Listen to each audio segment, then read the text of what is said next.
the President of the Republic of Kenya, the Honorable Amason Kingi, Speaker of the Senate, Excellency Governors and Deputy Governors, Cabinet Secretaries, Honorable Members of the Senate and National Assembly, representatives of constitutional commissions and independent offices, leaders of Homa Bay County and the Greater Nyanza region, ambassadors and high commissioners, principal secretaries, members of the county assemblies, all national government and county government representatives, private sector and civil society representatives and development partners, international delegates, distinguished ladies and gentlemen, good afternoon.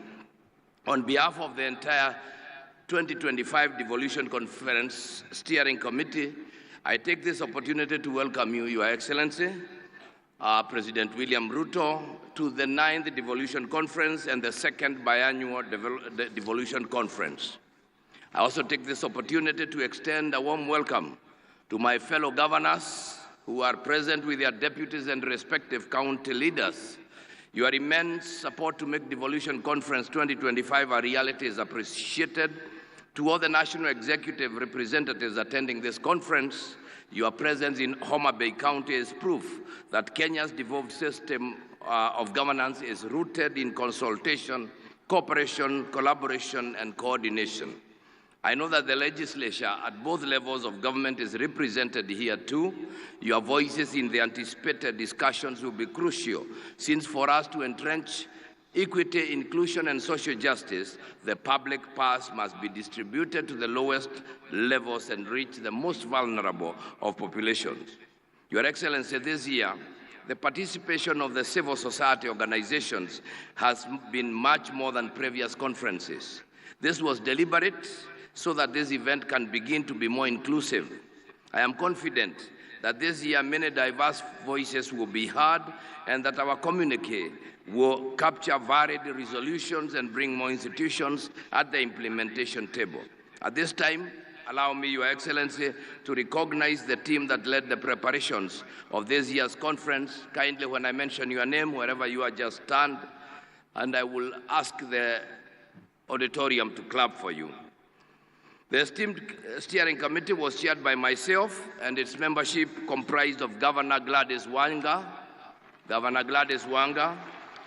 Senator Catherine Muma, thank you, Senator Beatrice Ogola, the Principal Secretary, Mr. Michael Enasalon, the Honorable Chege Mwaura, Secretary General of the County Assembly Forum, Ms. Gloria Wawera, Chief Executive Officer of the National Council, Youth Council, and Mr. Tom Were of ACT.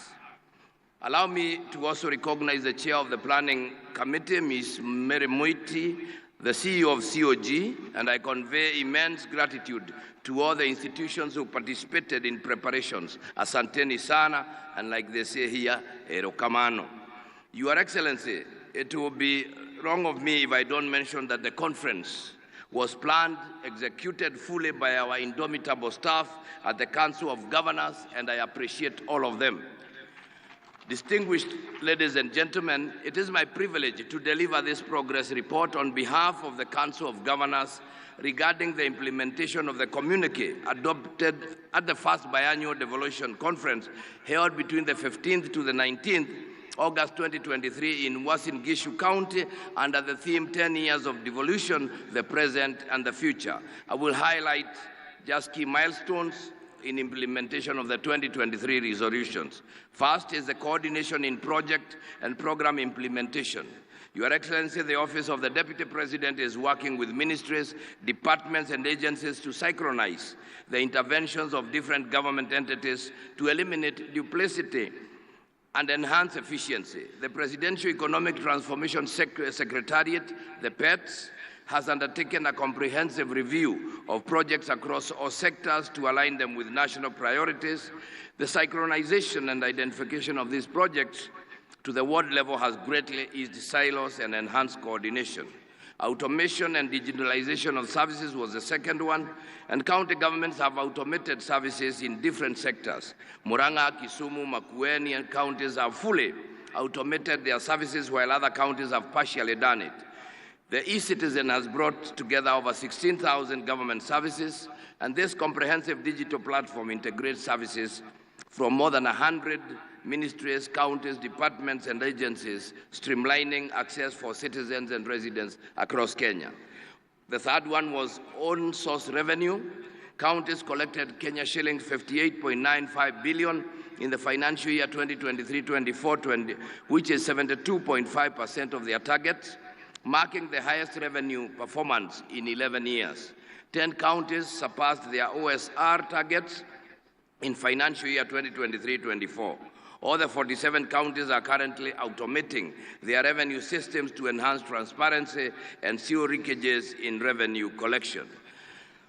On number 5, which is transfer of county functions, the unbundled functions were gazetted under Gazette Notice number 219, dated 16th December 2024. What remains pending is the costing process, which will pave way for adequate resourcing of county functions. On legislation of land and bridging the gender gap in land ownership, the National Land Information System, dubbed Adisasa, was successfully rolled out in Nairobi County, Mombasa Island, and Mombasa County, and some parts of Murang'a County. County governments have also established land information management systems like Kajiado, Makueni, and Murang'a counties. The Adhi Haki Mob app in Taita Taveta County and the mobile-based reporting tool in Kakamega County are some of the innovative interventions implemented within the 2-year period that aggregate real-time data on women's land tenure issues.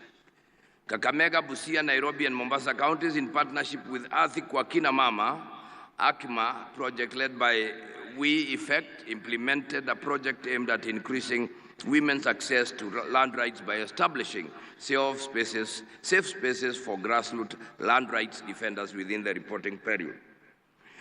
And the other one is strengthening primary health care and community health services. 227 primary care networks are operational, and the National Treasury has included the community health promoter stipends in the additional allocations to county government from national government's share of revenue in the financial year 2024-25. The Cabinet Directive of 21st January directed mergers of health programs to avoid duplication, and we thank you, Your Excellency. We are creating a conducive environment for the youth to carry out business.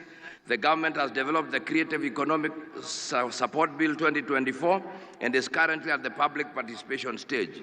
Further, to boost local talent and earning, Nairobi County has initiated programs to support artists and content creators by providing affordable access to public spaces for performance and exhibitions. This includes subsidized fees and streamlined permit processes. Street photography and street dancing are now permitted. Mombasa County, on the other hand, has several creative hubs, including the Mombasa Innovation Hub, Swahili Port Hub, Jukwa Arts, among others.